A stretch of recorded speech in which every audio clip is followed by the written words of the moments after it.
I remember when I first came to China and I had like this preconceived notion of what China was, you know? And now, granted, in the last 15 or 17 years I've been coming here, I think it's more than that.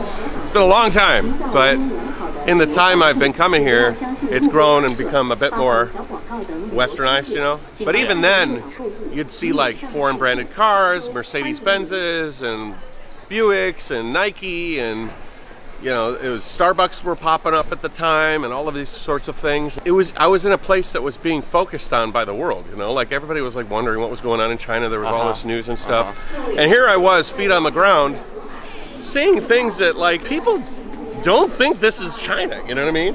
It was one of the reasons I started making videos, is because the perception of the world towards, at least in my world, in America and stuff, towards what they thought China wasn't what the China was that I was seeing, you know what I mean? Yeah. And that was like, I was like, wow, I need to share this, because this is kind of, wow, like, I mean, you just walk through that mall, there's every high-end, luxurious brand, and like marbled ceilings, and like, I know a ton of people, bring them here and show them that, they would be like, that's not what I thought China was, you know? Right.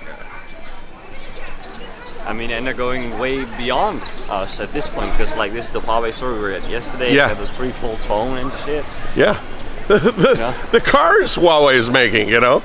Yeah. Just they're making cars, you know, that aren't even available in the States. No one in the States can see that Huawei car. You know what I mean? Yeah. That Huawei car. I mean, it's got a time in the light, you know. Got a what? A timer in the light, like it's saying what time it is in the light. What do you mean? Like in that light, there's a timer? Oh, like a charging timer. I don't know. Yeah, that's a charging timer. It's 20 more minutes and then it's charged. And you know, back in the day, the only way that you could tell these stories was by literally telling them. You'd come home from a trip in China and then you'd like sit down with your family and you'd say, oh man, I saw some crazy stuff, or I experienced this or that, and now... And you always have to, like, because the only other way people know and get an idea about China is through news.